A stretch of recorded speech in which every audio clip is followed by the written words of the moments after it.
The cold metal walls of the ship hummed with life for the first time in almost 900,000 years. Captain Deho opened his eyes slowly. Everything felt heavy. His body ached, like he had slept on rocks for a very long time. The sleep chamber around him was white and clean, but he could see frost on the edges of the glass. He tried to move his fingers first. They were stiff and cold. Then his toes. Little by little, feeling came back to his body. The machine next to his bed beeped softly. Numbers and words in Korean appeared on the screen. His heart was beating, his blood was moving. He was alive. "Captain?" A voice spoke near him. It was Arya, the ship's computer. Her voice sounded like a young woman. "You have been asleep for 868,000 years. Welcome back." Deho sat up slowly. His head spun a little. "The others?" he asked. His voice was rough and quiet. "All 50,000 people are waking up now, Captain. Everyone is safe. Around the huge ship, thousands of sleep chambers opened. People coughed and stretched. Doctors and nurses who had woken up first moved between the beds. They helped people sit up and gave them water. Everyone looked confused and tired. Hyejin was the chief science officer. She had long black hair and smart eyes. She woke up in the science section of the ship. The first thing she did was check her computers. Data flowed across her screens, numbers and charts and star maps. Her eyes grew wide as she read. "This is impossible," she whispered. Wusiak woke up in the history section. He was older than most, people on the ship with gray hair and kind eyes. He had been the one who recorded everything about Earth before they left. Now he stared at his screens too. The galaxy had changed completely. In another part of the ship, Sunwoo opened his eyes. He was the military commander. His body was strong even after the long sleep. Years of training had made his muscles remember what to do. He checked his weapons first, then his computers. What he saw made him frown. Mi Young woke up near the weapons room. She was small but very smart about fighting. Her job was to plan battles and protect the ship. She looked at the data Arya gave her. Her mouth fell open. "Captain," Arya's voice came through speakers all over the ship. "Please come to the main bridge. You need to see this." Deho walked through the long halls of their ship. The Eternal. Dawn was huge. It was like a small city flying through space. 50,000 people had lived here before the long sleep.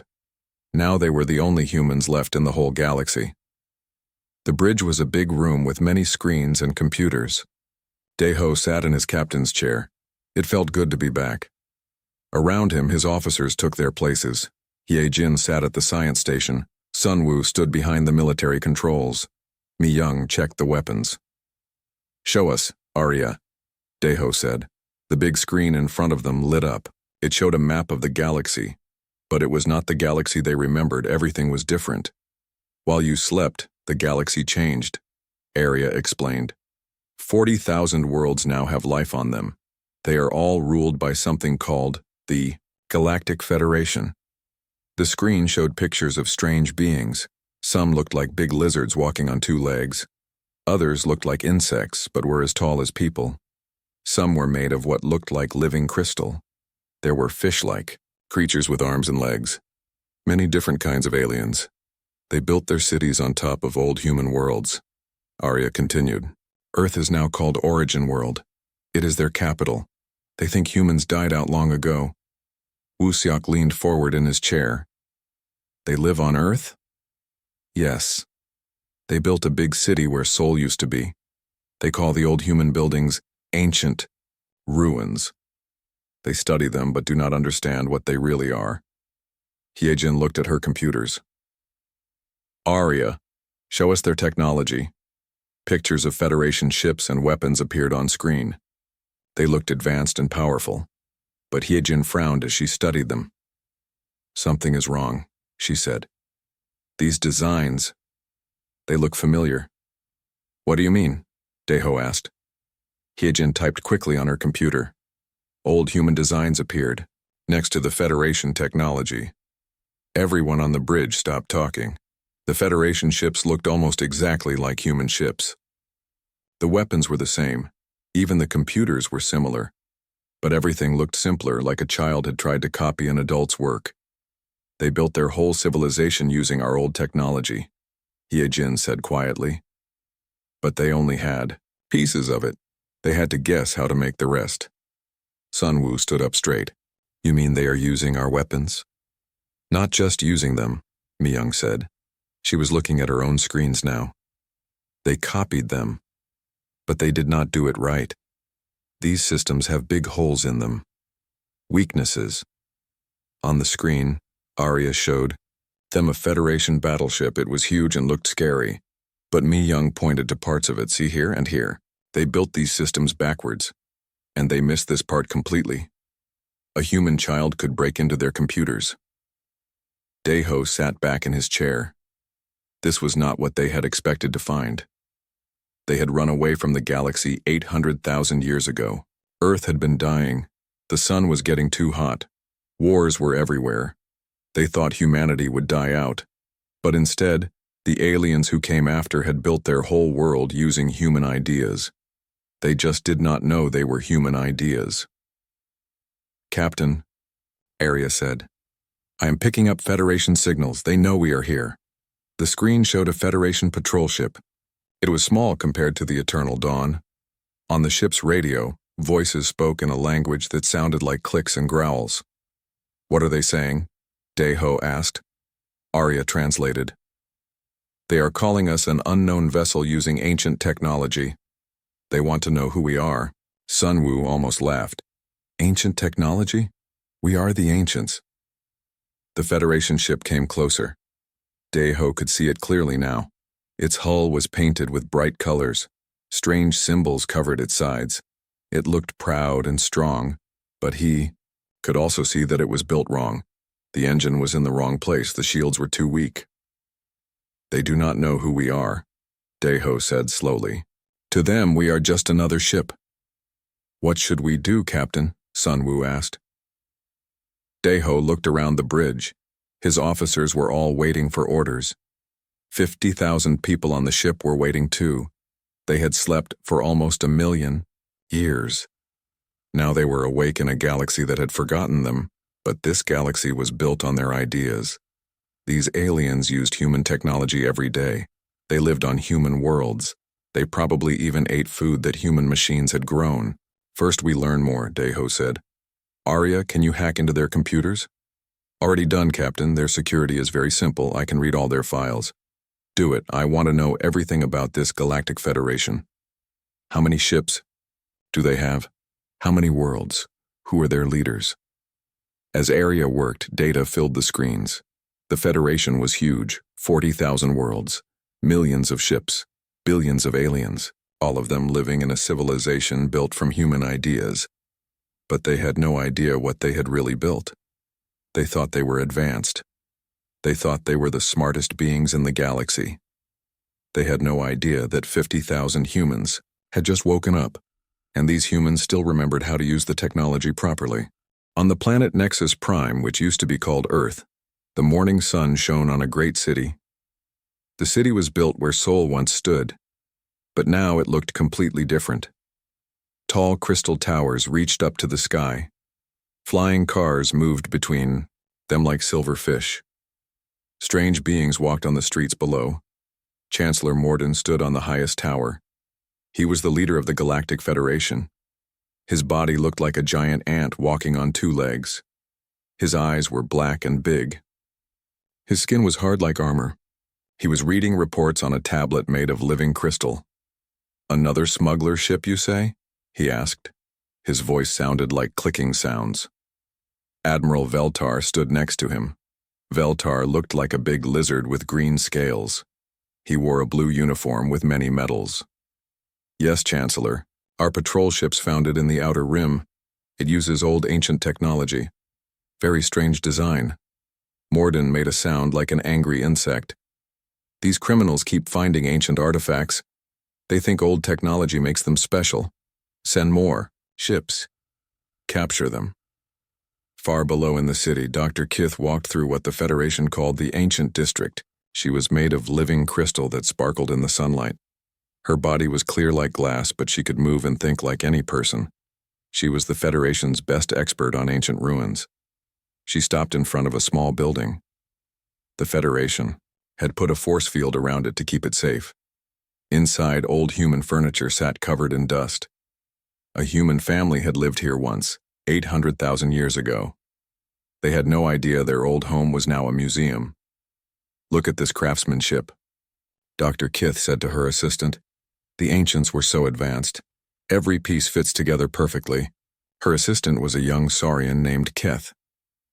"Do we know what this room was used for?" Dr. Kith looked at her notes. "Our best guess is that it was a food preparation area. See these metal boxes? They probably kept food cold. And this flat surface heated food somehow." What Dr. Kith did not know was that she was looking at a simple human kitchen. The metal boxes were just refrigerators. The flat surface was just a stove, things that any human child would recognize. Meanwhile, in space, Commander Sunwoo prepared for his mission. He put on a special suit that would let him sneak around Federation space. The suit was made with human stealth technology. It would make Federation sensors think he was not there.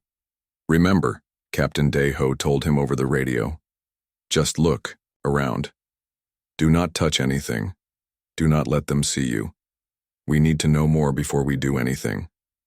Sunwoo smiled. "Do not worry, Captain. Their sensors cannot even see our ship properly. This will be easy." Sunwoo's small scout ship left the Eternal Dawn. It was tiny compared to the big human ship, but it was faster than anything the Federation had. Sunwoo flew toward the nearest Federation world. The world was called Haven 7. It used to be a human colony called New Busan. Now fish-like aliens called Aquarians lived there. They had built their cities underwater, in the oceans that humans had helped clean long ago. Sunwoo's ship passed right through the Federation security net. Their sensors did not even notice him. It was like he was invisible. He flew close to their biggest space station and took pictures of everything. "This is too easy," he said to himself. Back on Nexus Prime, the Supreme Council was meeting. The council had leaders from all the major Federation species. They sat around a huge table made of glowing stone. "The reports are getting stranger," said Admiral Veltar. "This is not just one smuggler ship. Our deep space monitors show it is huge, bigger than our largest battleships." A Lumina Council member named Zara spoke up. Her crystal body sparkled as she talked. "Could it be a lost colony ship? Maybe some people survived in the far reaches of space?" "Impossible," said Mordun. "The ancients died out 800,000 years ago. We have checked their old worlds. No life signs anywhere." But Mordun was wrong. The ancients had not died out. They had just gone to sleep, and now they were awake. Dr. Kith was still studying the old human house when her communicator beeped. "Dr. Kith, please come to the council chambers. They want to ask you about ancient technology." She walked quickly through the Crystal City. Everything was clean and bright, but she did not notice that some of the old human streetlights were still working. The Federation thought they were decorations. They did not know the lights were still connected to the old power grid. In the council chambers, Dr. Kith stood before the great table. The leaders of 40,000 worlds looked at her. "Dr. Kith," Chancellor Morden said, "we need to know about ancient weapons. If someone found an old battleship, how dangerous would it be?" Dr. Kith thought carefully. "Very dangerous, Chancellor. The ancients built things to last forever. Their weapons were far ahead of anything we have now, but they would need power sources and the right codes to activate them." What Dr. Kith did not know was that the humans had both. The Eternal Dawn had power systems that could run for millions of years, and they had all the activation codes because they had written them. While the council talked, Sunwoo was exploring a Federation military base. He walked right through their security systems. Their cameras could not see him. Their motion detectors did not work on his suit. He took pictures of their best weapons and ships. What he saw made him shake his head. Every Federation weapon was based on human designs, but they were all built wrong. It was like someone had tried to copy a master's painting while looking at it in a broken mirror. Their energy shields had gaps that any human engineer would have fixed. Their weapons overheated because they missed important cooling systems. Their computers were slow because they did not understand how human programming really worked. "Captain," Sunwoo said into his radio, "you need to see this. I am sending you the data now." Back on the Eternal Dawn, the bridge crew looked at Sunwoo's pictures. Hee-jin studied the Federation weapons carefully. "Look at this," she said, pointing at the screen. "They have our plasma cannon design, but they built the focusing crystal wrong. This weapon probably blows up half the time." Mi-young looked at the Federation ship designs. "And these shields. They have huge holes in the frequency spectrum. I could break through them with a child's laser pointer." Captain Daeho sat quietly in his chair. He was starting to understand something important. The Federation was not just using human technology. They were using bad copies of human technology. They thought they were advanced, but they were actually far behind where humans had been almost 1,000,000 years ago. "Area," he said. "Show me the Federation's best battleship." A picture appeared on the screen. It was huge and covered with weapons. It looked very scary. But Hee-jin and Mi-young started pointing out problems immediately. "The engines are in the wrong place," Hee-jin said. "The weapon mounts are too weak," Mi-young added. "The bridge has no protection." Sunwoo's voice came over the radio. Daeho nodded slowly. "How many ships like this do they have?" 10,000 battleships, Captain, plus millions of smaller vessels. "And they all have these same problems?" "Yes, Captain, every single one." Daeho looked around the bridge. His officers were all thinking the same thing. The mighty Galactic Federation, with their 40,000 worlds and billions of people, was built on broken technology. They had power, but they did not know how to use it properly. "Captain," Arya said, "I am detecting something else. The Federation ships have automatic systems that we recognize." "What do you mean?" "They have human-designed safety systems, override codes, emergency shutdown commands. They are still using our old programming languages." Mi-young sat up straight. "Are you saying we could control their ships?" "Not just their ships," Arya replied. "Their power grids, their communication systems, their defense networks.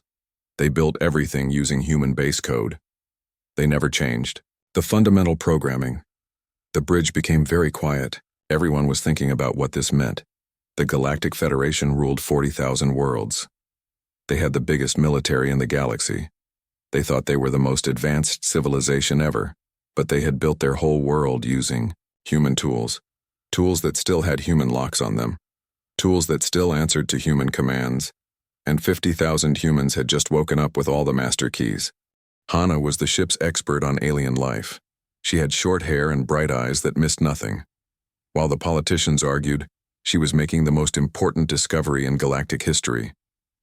She sat in her laboratory on the Eternal Dawn, looking at genetic samples from dozens of Federation species. Her screens showed DNA patterns, protein structures, and biological data that made her hands shake with excitement.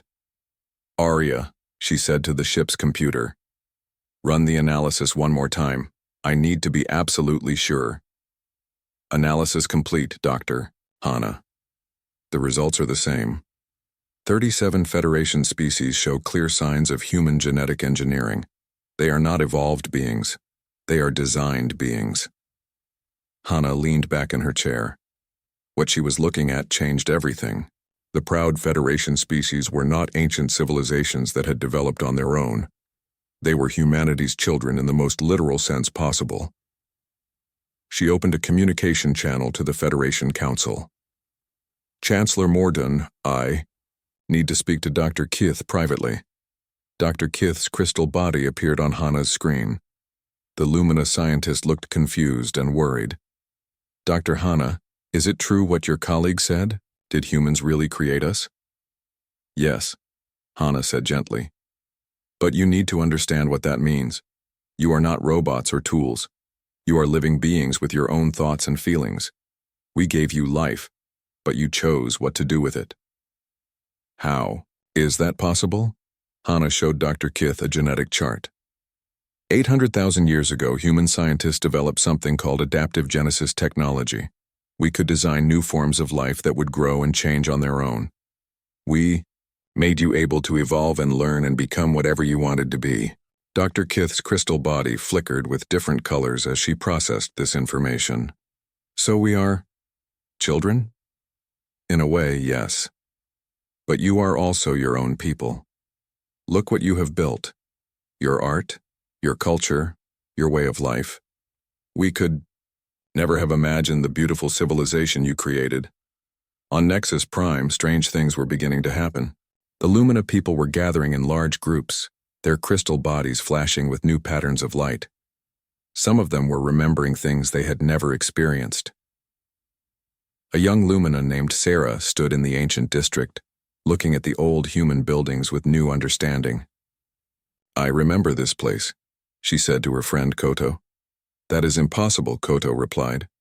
"These buildings are 800,000 years old." But Sarah was seeing flashes of memory that were not her own. They were genetic memories, buried deep in her crystal matrix. Images of the humans who had designed her species.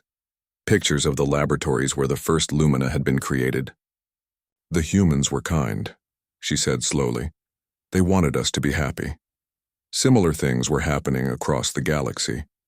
On Aquarian worlds, some of the fish-like people began remembering the ocean laboratories where they had been designed. On Saurian planets, the lizard-like beings started dreaming about the desert worlds they had been created to colonize. But not everyone was happy about these revelations. On the industrial world of Chiton 5, the insect-like Chiton Empire was holding emergency meetings. Chancellor Morden's voice echoed through their underground chambers. "Fellow Chitons," he said, his voice clicking with anger. "These humans claim they created us. They say we are their property. I say we are our own people. We have built our own civilization. We owe them nothing." The Chiton Empire had always been the most militaristic part of the Federation. They believed in strength and conquest. The idea that they had been designed by another species made them furious. "We have ships," Morden continued. "We have weapons. Yes, the humans can control our technology now. But we still have older weapons, bombs and rockets and chemical weapons that do not need computers." In the audience, a young Chiton named Zek raised his claw. "But Chancellor, what if they are right? What if they really are our creators?" Morden's black eyes focused on Zek with rage. "Then we will kill our creators. We will show the galaxy that the Chiton Empire bows to no one." Kyung Min was the ship's psychologist. She was a calm woman with silver hair who understood how people's minds worked. She had been monitoring Federation communications and was very worried about what she was hearing. "Captain," she said to Daeho, "some of the Federation species are not handling this well. The Chiton Empire is talking about war." Captain Daeho sighed. He had hoped this would go peacefully, but he had planned for other possibilities too. What about the others? Mixed reactions. The Lumina are accepting it well. They are actually excited to meet their creators. The Aquarians are confused, but not hostile. The Saurians are asking a lot of questions but seem willing to listen. And the Chitons? They are gathering every weapon they have that does not use computer systems. Old-style nuclear bombs, chemical weapons, kinetic projectiles. They plan to attack us. Daeho looked around his bridge. His officers were all listening to this conversation. They looked worried, but not afraid. "How long do we have?" "Maybe 6 hours before they reach us, Captain. They are bringing everything they have." Meanwhile, on the planet that used to be called New Sol, a small human team was doing something that no one expected. Jiwoo was a young engineer with steady hands and a quiet personality. He was walking through the ruins of the old city, carrying a simple device that looked like a tablet computer. The Federation had built their crystal city on top of the human ruins, but they had never destroyed the old systems completely. They were too afraid of damaging the ancient technology they did not understand. Jiwoo knelt down next to what looked like a simple metal plate in the ground, but it was actually a control panel for the city's original power systems. He connected his device to the old human circuits. "Beginning city restoration protocol," he said into his communicator. Deep beneath the crystal towers of Nexus Prime, old human machines began to wake up. The Federation had never known they existed. For 800,000 years they had been sleeping. waiting for someone with the right codes to activate them. The ground began to shake slightly. Not enough to damage anything, but enough for everyone to notice. "What is happening?" Dr. Keith asked from the council chamber. Jiwoo's voice came over the city's communication system. "I am turning Seoul back on. Your beautiful crystal city will not be harmed, but the human city underneath is waking up too. All over Nexus Prime, old human buildings began to rise from the ground. They had been buried under centuries of soil and rock, but they were still intact. Streetlights that had been dark for almost 1,000,000 years began to glow. Parks and gardens that had been sleeping came back to life. The Federation's citizens watched in amazement as a second city appeared beneath their own. The two cities merged together, crystal towers growing alongside, metal buildings, alien architecture blending with human design. It was beautiful. "This is what we wanted," Captain Daeho said to the council. "Not to destroy what you built, but to combine it with what we built, to make something new and better together." But Chancellor Morden was not impressed. His Chiton fleet was almost ready to attack. "Pretty words, human. But we will not be your slaves." "We do not want slaves," Daeho replied. "We want family." On a small Federation patrol ship near the edge of space, Lieutenant Bitna was preparing for the strangest mission of her life. She was young and small, with quick reflexes and a sharp mind. Her job was to test the Federation's old-style weapons. "Captain," she said over the radio, "the Chitons are coming with chemical warheads and nuclear bombs. Weapons that do not need computer systems. Can you handle them?" Daeho asked. Bitna looked at her control panel. She was operating a single human defense drone, a small machine about the size of a car. It looked very simple compared to the hundreds of Chiton warships approaching. "We will find out, Captain." Dr. Kith was still on Nexus Prime, but now she was standing in the middle of the merged city. Crystal towers grew next to metal buildings. Federation citizens walked alongside the awakened human systems. Everything was working together perfectly. "Dr. Hana," she said over the communication link, "if humans created us, why did you leave?" "Because we had to," Hana replied sadly. "Our sun was dying. Earth was becoming uninhabitable. We could take 50,000 people on our ship, but we could not take everyone. So you left us to grow up alone? We left you to become your own people. And look what you became. You built something we never could have imagined. You created art and music and philosophy that is completely your own. You are not just our children. You are our equals." Dr. Kith's crystal body glowed with warm light. Around her, other Lumina were discovering the same thing. They were artificial beings, but they were also real people with their own thoughts and dreams and hopes. But across the galaxy, the Chiton Empire fleet was getting closer. Hundreds of warships filled with primitive weapons that could not be controlled by human override codes.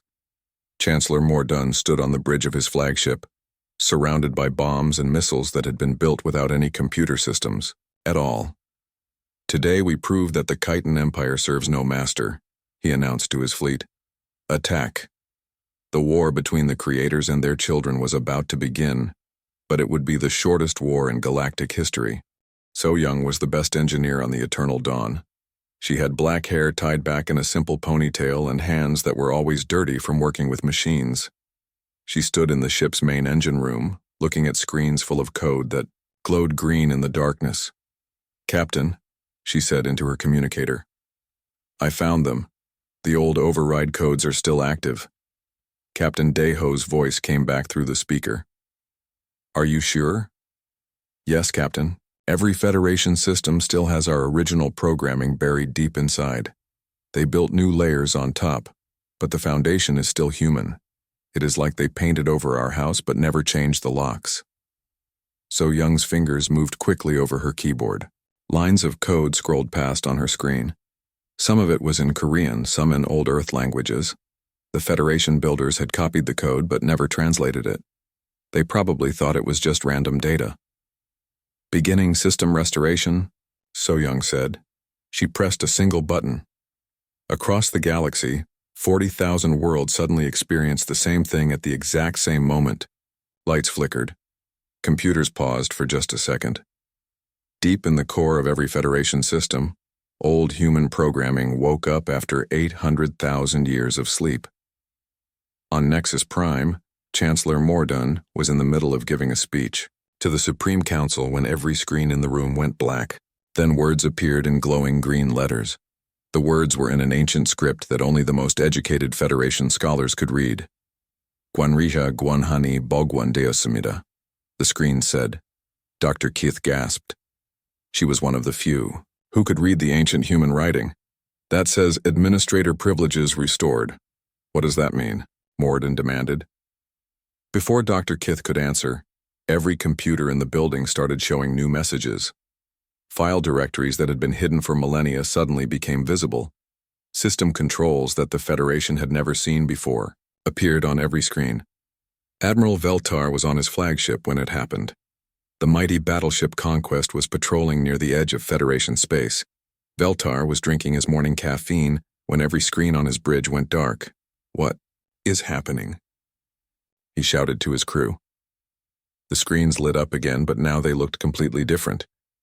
Instead of the smooth Federation interface, everything looked older and simpler. Text appeared in languages that Veltar had never seen. His weapons officer, a young Saurian named Beck, stared at his console in confusion. Admiral, I cannot access the weapon systems. The computer says I do not have permission. Permission? This is my ship. But it was not really his ship anymore. Deep in the Conquest's computer core, human programming had taken back control. The ship still worked, but now it would only follow orders from someone with the right authorization, codes. And only humans had those codes. On Haven 7, the underwater cities of the Aquarians suddenly went dark. Emergency lights came on, but the main power grid was offline. The Aquarian leader, Governor Splash, swam quickly to the main control center. What is wrong with the power? He asked his engineers. They were all staring at their screens with confusion. The main computer is asking for administrative passwords, one of them said, but we do not know what passwords it wants. Meanwhile, Tejo was leading a small team of humans to the surface of Haven 7. Tejo was tall and quiet, with steady hands and patient eyes. He had been a terraforming engineer before the long sleep. Now he walked through what used to be New Busan. The city was completely underwater now. The Aquarians had flooded it on purpose to make it more comfortable for them. But Tai Ho knew this. Land. He had helped design the original colony. There, he said, pointing to a building that rose above the waterline. The main terraforming station should be in there. His team followed him into the old building. Everything was covered with sea plants and coral, but the human machines were still there. They had been running automatically for 800,000 years, maintaining the planet's atmosphere and climate. Tejo walked to a control panel and brushed away the coral. The screen was dark, but when he touched it, it lit up immediately. Human text appeared asking for his authorization. He typed in his old password from 800,000 years ago. The screen flashed green. Welcome back, Engineer Tejo. It said in Korean. All around the planet, ancient human machines began to wake up. Terraforming systems that had been sleeping for millennia started working at full power again. The planet's weather patterns began to change. The oceans started to shift. The Aquarians felt their world moving beneath them and panicked. They did not understand what was happening. To them, it looked like their planet was coming alive and trying to shake them off. Dr. Yun Su was working in the medical bay of the Eternal Dawn when the reports started coming in. She was a small woman with silver hair and quick, intelligent eyes. Her job was to study alien biology and figure out how different species worked. But the data Arya was showing her was incredible. She looked at genetic scans of Federation species and compared them to old human records. This cannot be right, she whispered. She ran the analysis again. The results were the same. Arya, are you sure about this data? Yes, Dr. Yunsu. I have confirmed it 3 times. The Lumina species has human genetic markers in their base code. So do the Aquarians. And the Saurians.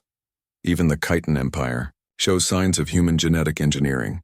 Yunsu sat back in her chair. What Arya was telling her was impossible. But the evidence was right there on her screen. The Federation species were not natural evolution. They were artificial. Someone had designed them on purpose, and that someone had used human genetic technology to do it. How many species show these markers? 37 out of 42 major Federation species, Doctor. Yunsu's hands trembled as she typed. If this was true, then the Federation was not just using human technology. Most of the Federation was literally made by humans. Back on the Bridge of the Eternal Dawn, Yu-Jin was preparing for the most important conversation in galactic history. Yu-Jin was the ship's diplomat. She was young, but very smart about talking to different kinds of people. She had studied every Federation, language, and culture. "Captain," she said to Daeho, "I think it is time to make contact." Daeho nodded. Around the galaxy, Federation systems were struggling to understand what had happened to their technology. Some worlds had lost power completely. Others could not use their weapons. Communication between star systems was getting difficult. "Open a channel to the Supreme Council on Nexus Prime," Daeho ordered. The main screen lit up. Chancellor Mordun's insect-like face appeared, along with the other council members. They all looked confused and angry. "Who is this?" Mordun demanded. "How are you able to use our communication system?" Daeho stood up slowly. He was not a tall man, but he looked very calm and confident. Behind him, his officers took their positions. The Bridge of the Eternal Dawn was clean and efficient. Everything worked perfectly. "I am Captain Daeho of the human ship Eternal Dawn," he said in perfect Federation common language. "We need to talk." The council chamber became completely silent. Dr. Kith's crystal body stopped sparkling. Admiral Veltar's scales turned pale green. Chancellor Mordun's clicking sound stopped completely. "Human," Mordun finally said. "That is impossible. Humans are extinct. They died out 800,000 years ago." "No," Daeho said simply. "We were sleeping, now we are awake." "Prove it," demanded a Lumina Council member. Daeho looked at So Young. She nodded and typed something on her computer. All across Nexus Prime, the streetlights began flashing in perfect patterns. The crystal towers changed colors in complex sequences. Every screen in the city displayed the same message in perfect, ancient script. Then the lights went back to normal. "Your entire civilization is built on our technology," Daeho said calmly. "Your ships use our designs. Your cities use our power systems. Your computers run on our programming. We never gave you permission to use these things, but we also never took that permission away." Chancellor Mordun's voice was very quiet. "What do you want?" "First, we want you to understand the truth. You call us the Ancients. You study our ruins and try to copy our technology. But you are not just using our tools. You are our children." Dr. Kith leaned forward. "What does that mean?" Dr. Yunsu appeared on a smaller screen next to Captain Daeho. "It means we created most of your species," she said gently. "Long ago, humans designed new forms of life to help us colonize different types of worlds.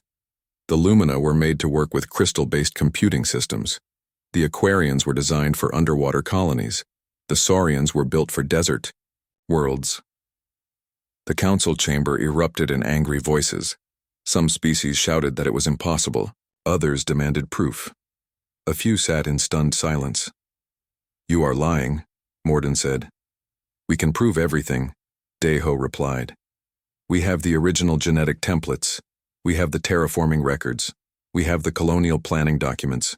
We created you to be our partners in exploring the galaxy. Then we had to leave because our son was dying." "If this is true," Dr. Kith said slowly, "then why did you come back now?" Daeho smiled sadly. "Because our children grew up without us. And you built a wonderful civilization, but you built it on broken pieces of our technology. You could have done so much more." He gestured to his bridge, where everything worked smoothly and efficiently. "We did not come back to conquer you. We came back to help you become everything you were meant to be." Inho was the smartest computer expert on the Eternal Dawn. He was a thin man with thick glasses and fingers that moved like lightning across keyboards. While Captain Daeho talked to the Federation Council, Inho was doing something that would change the galaxy forever. He was reading every Federation computer system at the same time. "Captain," he said quietly into his communicator, "I have access to everything. Every ship, every planet, every system. It is all connected and it is all ours." The Federation had spent 800,000 years building a giant network that connected 40,000 worlds. But they had built it using human programming languages and human network protocols.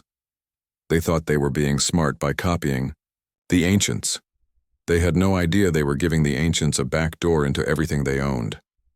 On his screens, Inho could see data flowing from across the galaxy: Federation military plans, shipping schedules, personal messages between friends, government secrets, shopping lists, love letters, banking records, everything. "Show them," Captain Deho said. Inho smiled and started typing. On Nexus Prime, Chancellor Mordun was still arguing with Captain Deho when his personal tablet started beeping. He looked down at it, and his black insect eyes grew wide. The screen was showing his most secret files, plans for new weapons, private conversations with other council members. Even his personal diary was there, open for everyone to see. "How are you doing this?" he demanded. All around the council chamber, the other leaders were looking at their own devices with shock. Their most private information was appearing on their screens, but it was not being displayed to embarrass them.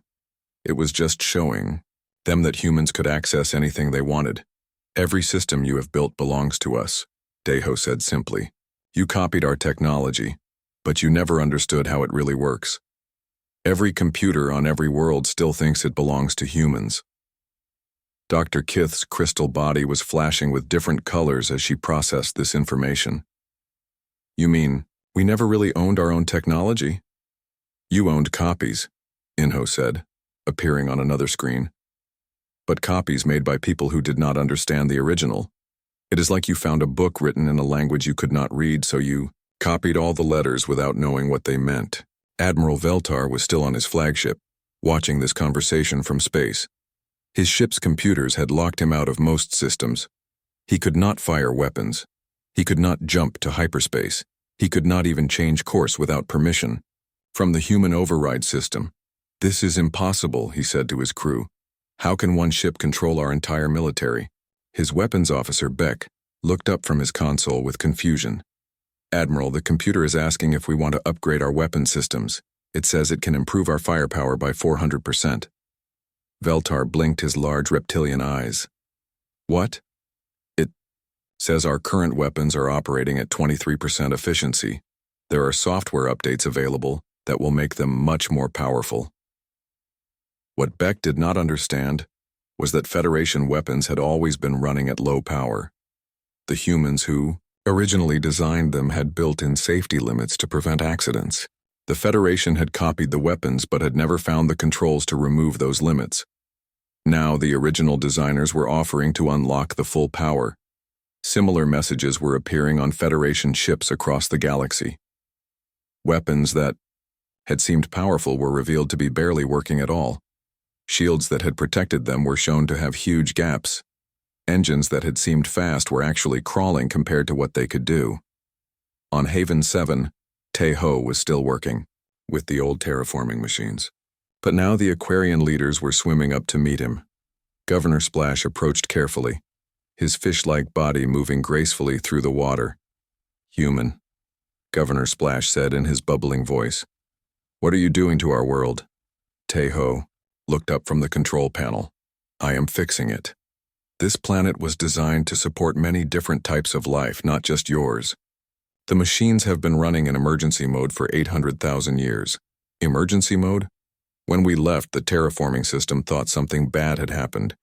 It switched to survival mode to keep the planet alive. But survival mode is not as good as normal mode. Your world could be much more beautiful." Teho touched a few controls. Above the water, the sky began to change color. New types of clouds formed, the air became cleaner and fresher. "Why are you helping us?" Governor Splash asked. "Because this is what the planet was meant to be," Teho said. "And because you are our children, even if you do not remember."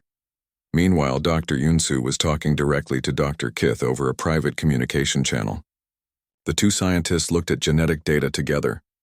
Look at this DNA sequence, Yunsu said, pointing to her screen. This is the code that makes Lumina bodies able to process crystal energy. We wrote this code. It has my digital signature in it. Dr. Kith's crystal body flickered as she processed this information. You personally designed my species? I worked on the project, yes, along with 30 other human scientists. We wanted to create beings who could live in harmony with crystal-based technology. We thought it would be beautiful. Dr. Kith was quiet for a long time. Then she asked, "Are we real? Or are we just human tools?" Dr. Yunsu's voice became very gentle. You are real. You think and feel and love and dream. That makes you real. We gave you the ability to exist, but you chose what to become. Back in the Supreme Council chamber, Chancellor Morden was getting more and more angry as he realized how much power the humans actually had. Even if what you say is true, he said, his voice clicking with rage, we have built our own civilization. We do not need you anymore. We are 40,000 worlds strong. You are just one ship. Captain Deho looked sad. Chancellor, you do not understand. We did not come back to rule you. We came back to help you. Your civilization is amazing, but it could be so much more.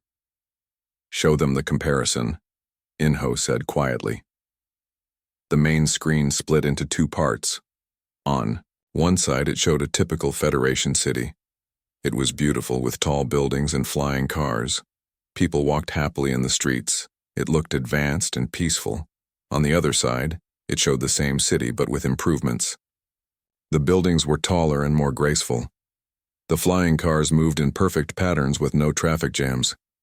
The air was cleaner. The people looked healthier and happier. Everything worked better. This is what your cities could look like if your technology worked properly, Deho explained. We are not trying to change your culture or control your lives. We just want to help you use the tools you already have. Dong Hyun appeared on another screen. He was the ship's cultural expert, a man with kind eyes and a peaceful voice. We have been studying your societies while you were deciding what to do. You have built something wonderful. Art, music, literature, philosophy. You have created cultures that even we never imagined. But your technology limits what you can achieve, He-jin added, joining the conversation. Your ships could travel faster. Your computers could think more clearly. Your cities could be more beautiful. Your farms could grow more food. All of this is possible with the technology you already have. Dr. Kith asked the question that everyone was thinking. What do you want in return? Captain Deho smiled. Nothing. We want to be teachers, not rulers. We want to help our children become everything they can be. And if we refuse? Chancellor Morden asked. Then we will leave, Deho said simply. We will go back to our ship and fly away. But we will turn off our override systems first. Your technology will go back to working the way it did before. You would just leave? Yes. We will not force you to accept our help. That is not what parents do. The council chamber became very quiet. The leaders of 40,000 worlds were thinking about everything they had just learned. Their entire civilization was built on broken copies of human technology. Most of their species had been designed by humans. The humans could control every system they had ever built, but the humans were offering to help, not control. They wanted to be teachers, not masters. Admiral Veltar's voice came over the communication system from his ship. Captain Deho, my computer is still asking if I want to upgrade my weapons. What happens if I say yes? Try it and see, Deho replied. On the bridge of the Conquest, Veltar looked at his weapons officer. Accept the upgrade. Beck pressed the button. Immediately, every weapon system on the ship began working better. The energy cannons that had been weak became incredibly powerful. The shields that had protected them became nearly unbreakable. The engines that had been slow became faster than anything in the Federation fleet. By the ancient stars, Veltar whispered. My ship is 3 times more powerful than it was 5 minutes ago. And that is just the beginning, Captain Deho said. Every ship in your fleet could be upgraded the same way. Every city could be improved. Every world could be more beautiful. Chancellor Morden's clicking sounds became very quiet and thoughtful. Around the galaxy, 40,000 worlds were waiting for his decision. The humans had shown them the truth. They had revealed their power. But they had not used that power to conquer or control. They had simply offered to help their children grow up.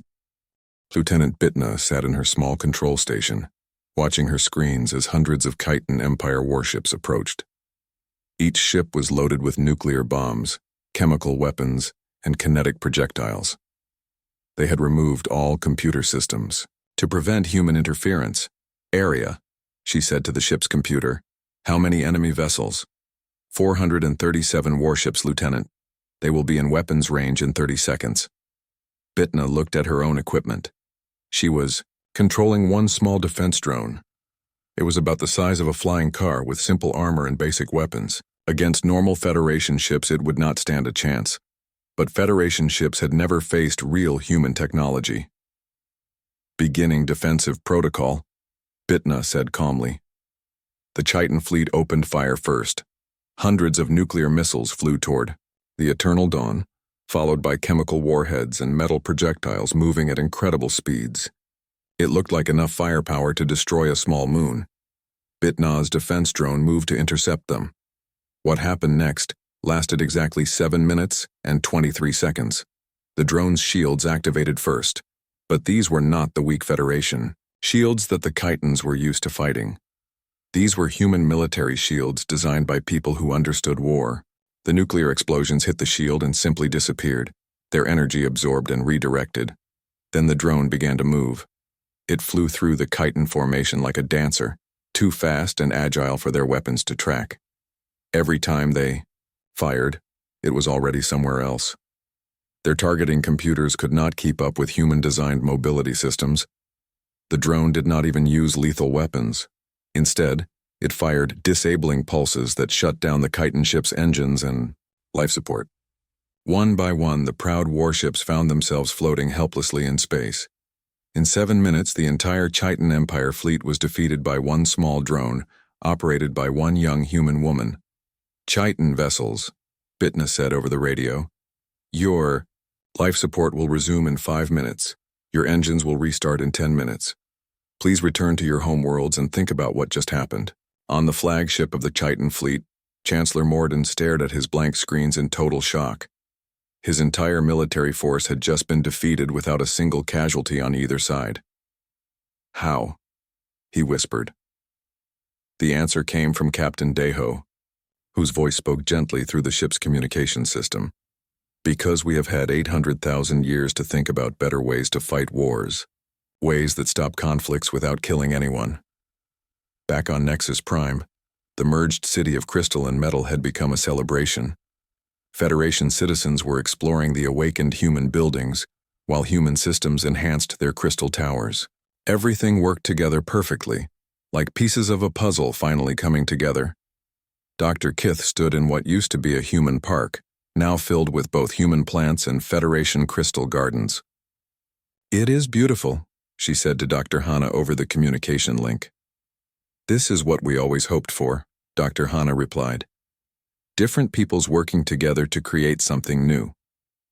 The Supreme Council was meeting again, but this time, the mood was completely different. The human demonstration of power had been overwhelming, but it had also been gentle.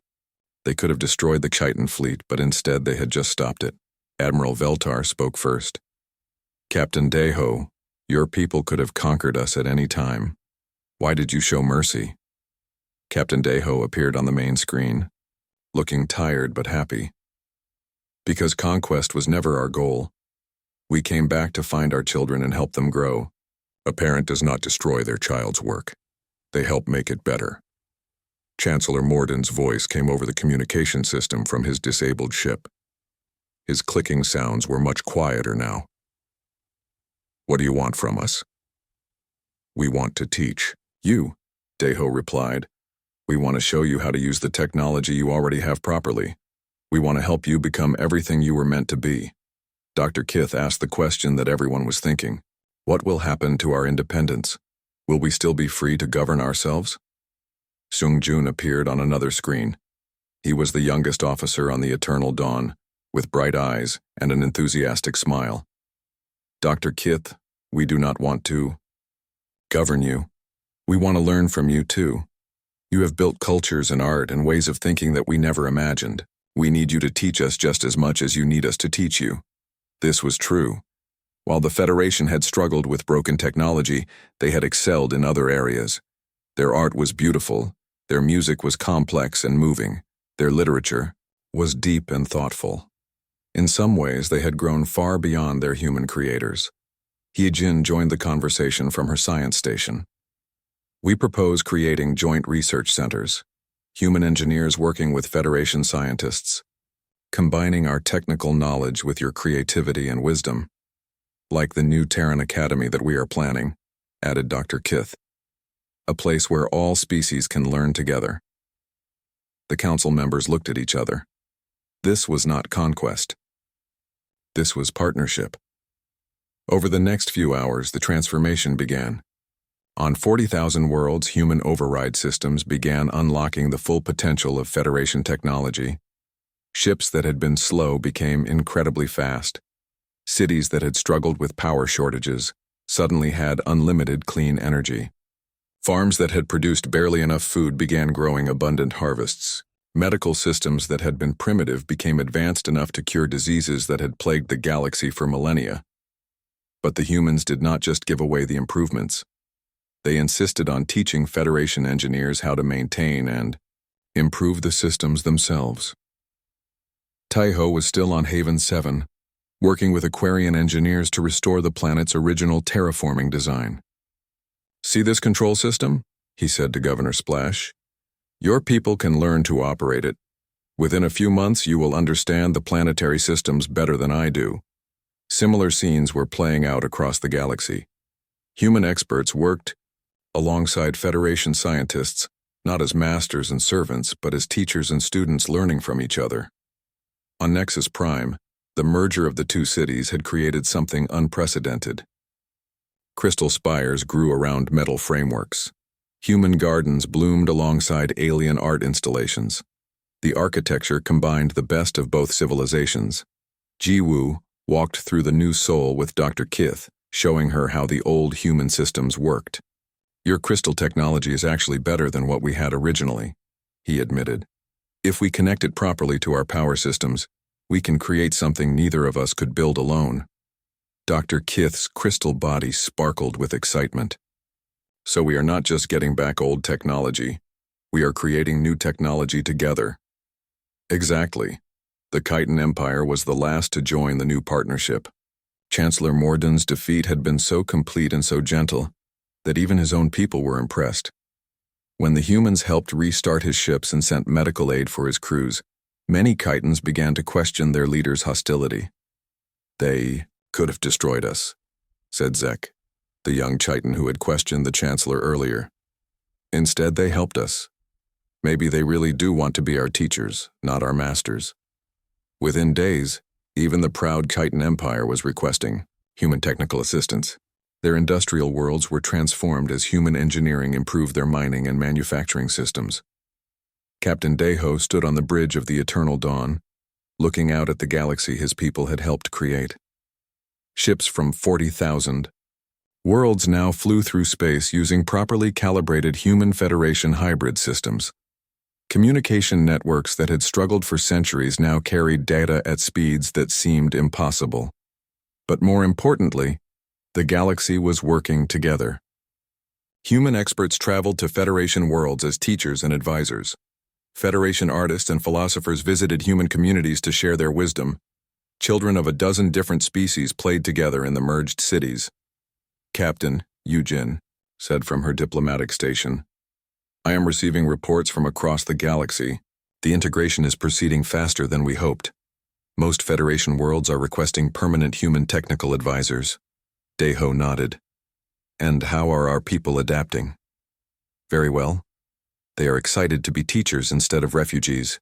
Many of them want to settle permanently on Federation worlds." This had been unexpected but welcome. The 50,000 humans on the Eternal Dawn were no longer homeless wanderers. They were becoming part of the galactic community they had helped create. Sung-Jun approached the captain's chair with a tablet in his hands. "Captain, the council has approved our proposal for the new galactic motto. It will be transmitted to all 40,000 worlds in every Federation language." "What did they choose?" Seung-Jun smiled and showed him the tablet. The message was written in Korean first, then translated into hundreds of alien languages. "함께 별을 향해." Together, toward the stars. Captain Daeho read the message and felt a warmth in his chest that he had not felt for 800,000 years. They were no longer alone in the galaxy. They were part of a family that stretched across 40,000 worlds. "Send the message," he said. Across the galaxy, the new motto appeared on screens and displays in thousands of different cities. Lumina crystal matrices glowed with the translated text. Aquarian underwater cities projected the words in bioluminescent patterns.